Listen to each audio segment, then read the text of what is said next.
Bonjour, aujourd'hui c'est le 1er juin, bienvenue à notre méditation. Nous continuons donc de méditer dans Apocalypse. Nous avons déjà vu les différentes parties du livre, du chapitre 1 au chapitre 3, ensuite du chapitre 4 au chapitre 7. Dans le chapitre 4 à 7, il va donc parler du trône de Dieu, du livre et des 7 sceaux. À la fin des sceaux, nous allons trouver donc les 7 trompettes. Et c'est la troisième partie du livre d'Apocalypse, du chapitre 8 au chapitre 11. Je voudrais donc lire dans le chapitre 11, le verset 15. Le 7e ange sonna de la trompette. Il a eu dans le ciel des fortes voix qui disaient: le royaume du monde est remis à notre Seigneur et à son Christ, et il régnera au siècle des siècles. Nous arrivons ici donc à la fin, comme dans le chapitre 7. Dans chacune de ces étapes, nous arrivons à la fin. Il parle de ce que l'agneau a fait et on arrive à la fin. Le chapitre 10 et le chapitre 11, par exemple, va parler de l'Église, hein, les 2 témoins et le petit bouquin que Jean va devoir avaler. Et très intéressant aussi que cette troisième partie commence avec le 7e sceau. À la fin des sceaux, il a le début des trompettes qui vont sonner. Et vous savez à quoi ça servait une trompette, n'est-ce pas? Pour avertir d'un danger, hein, pour annoncer aussi quelque chose d'exceptionnel qui allait arriver sur le pays.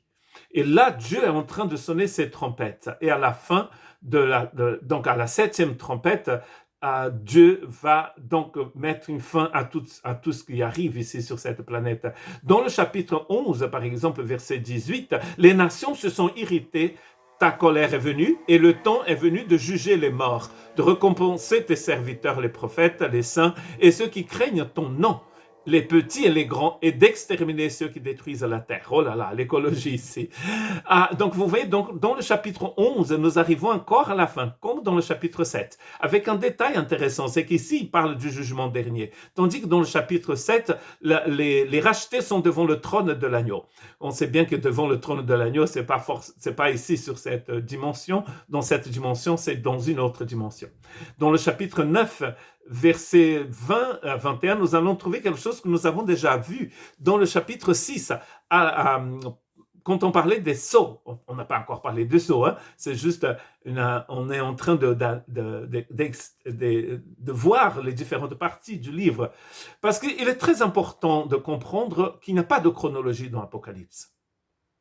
Il n'y a pas de chronologie. Dans le chapitre 12, avant la bête, on va parler justement de la naissance de Jésus. C'est lui qui règne avec un sceptre de fer. Et il y a un texte qui parle aussi de la chute de Satan. Satan est déjà tombé il y a longtemps. Donc ça veut dire que c'est pas la fin des temps. D'ailleurs, rien dans le livre ne dit que ces choses sont pour la fin des temps. C'est parce que quelqu'un a décidé, et je ne vais pas dire qui, comme ça je vais faire de la pub, quelqu'un a décidé à un moment, après presque 2000 ans d'histoire de l'Église, que ce livre avait une chronologie dans le livre, et ils ont divisé l'histoire du salut en dispensations. Mais cela est complètement faux. Il n'y a pas ça dans le livre. Vous pouvez le lire 1000 fois, vous n'allez pas trouver ça. Ce que vous trouvez, c'est une répétition des événements. Comme je vous ai dit, dans le chapitre 6, par exemple, quand l'agneau revient, quand il y a la gloire de l'agneau qui est manifestée, certains vont dire « montagne tombe sur nous ». Il n'y a aucune repentance. Les gens ne se repentissent pas. Et d'ailleurs, il n'y a plus le moment pour se repentir. C'est fini tout ça. Et donc, nous allons trouver la même chose dans cette troisième partie, dans le chapitre 9, versets 20 et 21. Les autres hommes qui ne furent pas tués par ces fléaux ne se repentirent pas des œuvres de leurs mains. Ils ne cessaient pas d'adorer des démons et des idoles, d'or, d'argent, d'airain, de pierre et de bois, qui ne peuvent ni voir, ni entendre, ni marcher. Et ils ne se repentirent pas de leur meurtre, ni de leur enchantement, ni de leur débauche, ni de leur vol. Dans le chapitre 6, pendant les sceaux, les gens, quand ils contemplent la colère de Dieu, enfin la gloire de Dieu qui pourrait devenir colère, ils vont dire « montagne tombe sur nous ». Donc c'est plutôt crever que de se repentir. Et ici, c'est bien clair, ils ne se repentirent pas. Vous voyez, nous avons ceux qui chantent à l'agneau et ceux qui demandent de montagne tombe sur nous. Nous avons vu ça dans le chapitre 6 et nous trouvons ça ici dans le chapitre 9 aussi. Donc on voit bien que les adorateurs de la bête, du dragon, à un moment, ils ne se repentirent plus.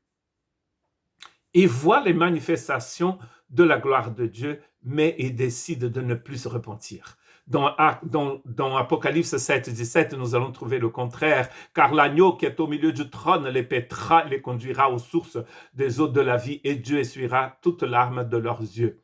Donc là, nous voyons les saints, les élus du chapitre 17, verset 14. Ceux qui ont vaincu le dragon, la bête qui monte de la mer, la bête qui monte de la terre et Babylone. Ceux-là, ici, ils sont avec l'agneau. Tandis que les autres disent, montagne tombe sur nous, ou sinon, ils ne se repentirent pas du tout. Bien au contraire. Très triste et intéressant aussi. Dans Apocalypse 11, 19, donc vers la fin de cette troisième partie, c'est écrit « Et le temple de Dieu dans le ciel fut ouvert, et l'arche de son alliance apparut dans son temple, et il a eu des éclairs, des voix, des coups de tonnerre, un tremblement de terre et une forte grêle. » Nous arrivons donc à la fin de cette troisième partie. On voit l'arche de l'alliance dans le ciel. Dans le chapitre 7, on voit la multitude des rachetés qui chantent devant le trône de l'agneau. Ici, nous trouvons l'arche de l'alliance. Ça ne veut pas dire qu'il y aura une arche de l'alliance au ciel, parce que tout cela est symbolique, comme les vêtements blancs. Nous avons déjà fait une méditation sur cela et nous allons revenir sur ce sujet très important. Parce que des gens disent « Oh, les gens au ciel sont tous vêtus de blanc. Oh là là, il n'y aura pas de couleur. Moi, j'aime bien le rouge. Il n'y aura pas de rouge parce que tout le monde est habillé en blanc. » Mais non, c'est symbolique, parce que c'est le livre qui le dit, parce que les vêtements blancs, c'est écrit dans le chapitre 19, symbolisent la justice de Dieu dans les saints. C'est-à-dire, ça parle de la justification par la foi. Le seul billet, la seule façon de rentrer dans le royaume de Dieu, c'est par la justification. C'est-à-dire, c'est d'être déclaré juste par le Seigneur. Et cela est représenté par les vêtements blancs. Donc, ça veut dire que cette arche de l'alliance qui symbolisait la présence de Dieu dans l'Ancien Testament symbolise quelque chose comme ça aussi, le Christ lui-même. L'arche de l'alliance dans le ciel. Donc, ça veut dire que c'est bon, quoi. C'est fini. On est arrivé au même instant que le chapitre 7. Et nous allons continuer notre méditation demain dans la 4e partie de ce livre avant de reprendre tout au début et d'étudier presque verset par verset. Nous allons prendre notre temps pour étudier ce magnifique livre. Que Dieu vous bénisse.